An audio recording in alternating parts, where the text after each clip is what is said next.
Fue Cristo quien ordenó al apóstol que escribiera lo que le iba a ser revelado.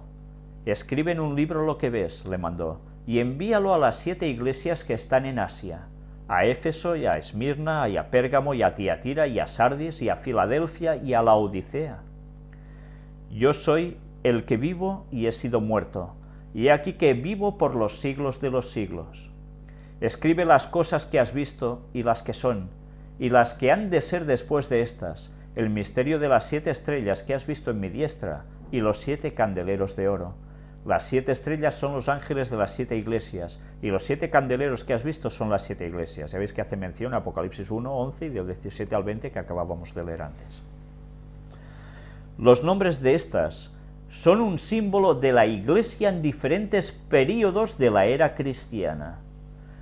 El número 7 indica algo completo, y significa que los mensajes se extienden hasta el fin del tiempo, mientras que los símbolos usados revelan la condición de la Iglesia en diferentes períodos de la historia.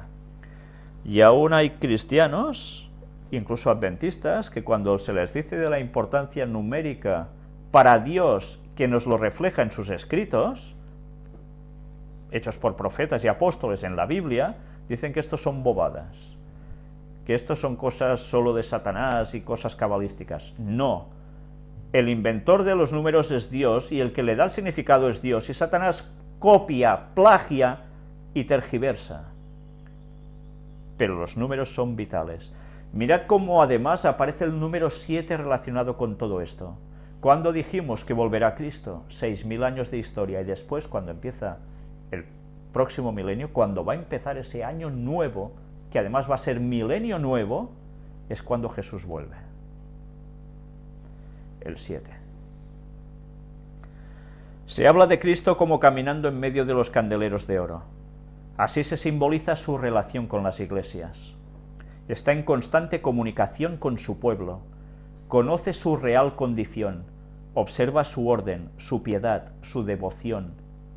Aunque es el sumo sacerdote y mediador en el santuario celestial, se le representa como caminando de aquí para allá en medio de sus iglesias en la tierra.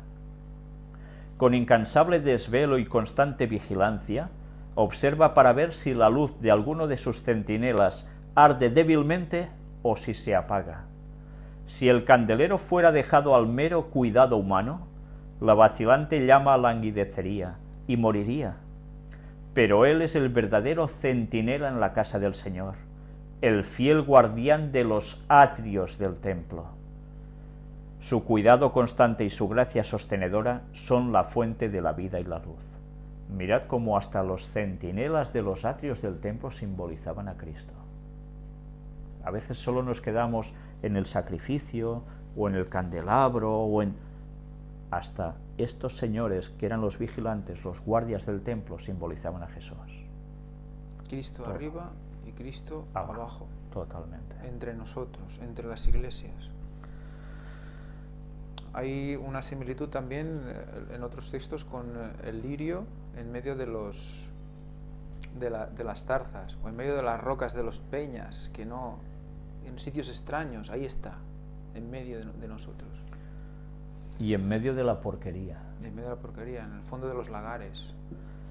Esto es muy significativo cuando hablemos también sobre el lirio, si Dios quiere. Ya veis, termina diciendo: su cuidado constante y su gracia sostenedora son la fuente de la vida y la luz. De todo. Cristo fue presentado como sosteniendo las 7 estrellas en su mano derecha. Esto nos asegura que ninguna iglesia que sea fiel a su cometido necesita temer la destrucción, porque ninguna estrella que tiene la protección del Omnipotente puede ser arrancada de la mano de Cristo. El que tiene las 7 estrellas en su diestra dice estas cosas, Apocalipsis 2.1. ¿Cuántas estrellas tenía la constelación de las Pléyades? ¿Lo recordáis? ¿Las Pléyades? Las Pléyades, que están en Tauro, justo al lado de Orión. No. 7 estrellas. También hablaremos de eso más adelante. Una vez más, arriba, abajo. Estas palabras son dirigidas a los maestros de la Iglesia, a aquellos a quienes Dios confió pesadas responsabilidades. Las dulces influencias que han de abundar en la Iglesia están vinculadas estrechamente con los ministros de Dios, quienes deben revelar el amor de Cristo. Las estrellas del cielo están bajo su dirección. Las llena de luz, guía y dirige sus movimientos. Si no lo hiciera, llegarían a ser estrellas caídas. Mirad qué paralelismo con Lucifer también, y los ángeles. Así es con sus ministros. Son instrumentos en sus manos, y todo lo bueno que pueden hacer es realizado por medio del poder divino. Por medio de ellos se difunde la luz del Salvador, quien ha de ser su eficiencia. Si tan solo miraran a Él como Él miraba al Padre, serían capacitados para hacer su obra.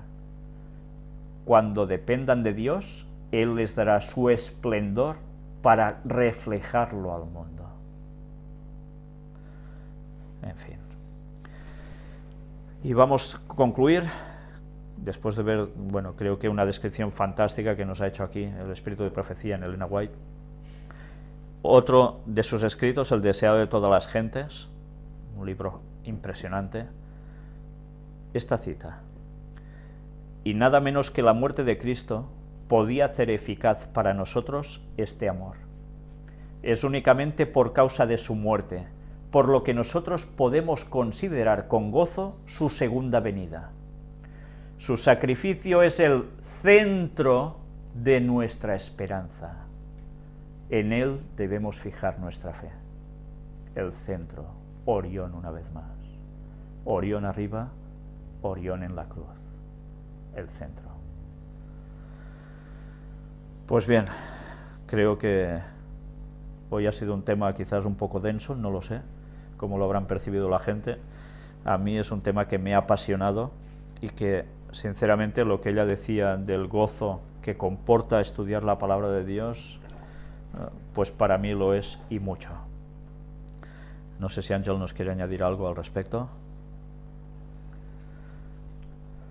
Bueno, no, que hay una coincidencia, una casualidad, que bueno, es una apreciación personal, pero me gustaría compartir con vosotros. El tema de los candeleros, si buscas en la Strong, también está catalogado como iluminador portátil o lumbrera también. Luz, lumbrera.